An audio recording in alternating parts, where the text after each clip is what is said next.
And now, your First Alert 5 weather.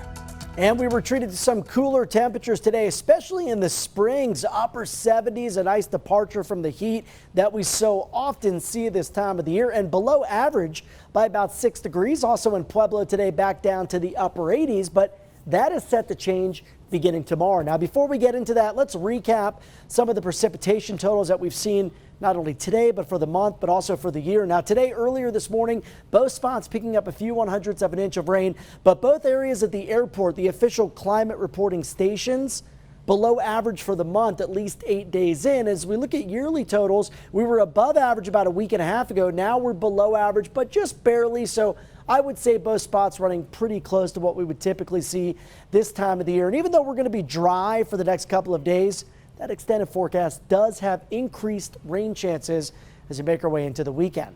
Tonight in the Springs, it's been slow to cool down, but finally dropping down to the upper 60s on this Monday night. Still in the low 70s outside in Pueblo at the Riverwalk. Humidity still hanging on there as well, so that tends to stunt how quickly things can cool down. Usually a drier atmosphere cools quickly, also can heat up pretty quickly during the day. 75 degrees outside in Canyon City with 60% humidity. And check out Monument Hill, temperatures in the low 60s, light winds, but that humidity value all the way up above 85%.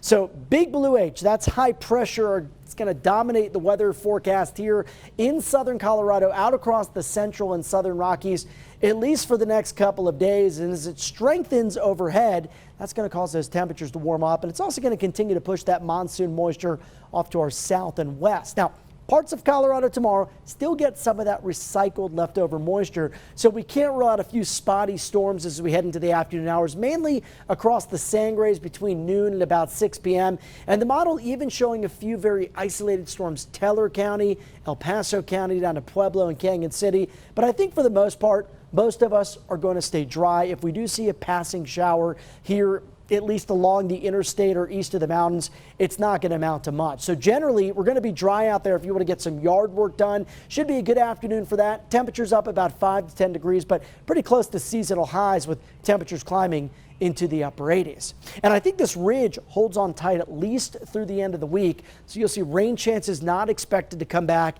until we roll towards the weekend. And by Saturday, just a very slight chance of seeing something east of the mountains. Better chances, I think, as we head into next week.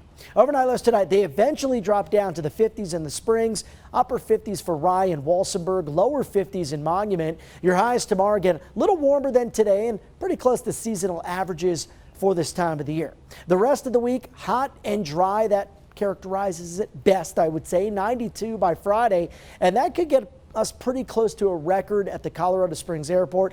Current record sits at 94. I think we're still dry through Saturday. Rain chances developing Sunday to Monday. For Pueblo, check out the heat. It's coming back late this week with mid to upper 90s. Still dry Saturday and a hot start to the weekend. And then watch out for those isolated storm chances by Sunday and Monday. Canyon City, we've got temperatures near 90 Tuesday to Wednesday, low to mid 90s follow through Friday and Saturday. And yes, some storm chances here as early as Saturday, but better chances as we look ahead to next week. Woodland Park, we've got a break from the monsoon for the most part, maybe an isolated storm tomorrow. And then we're looking at those daily storm chances coming back as we make our way into the weekend.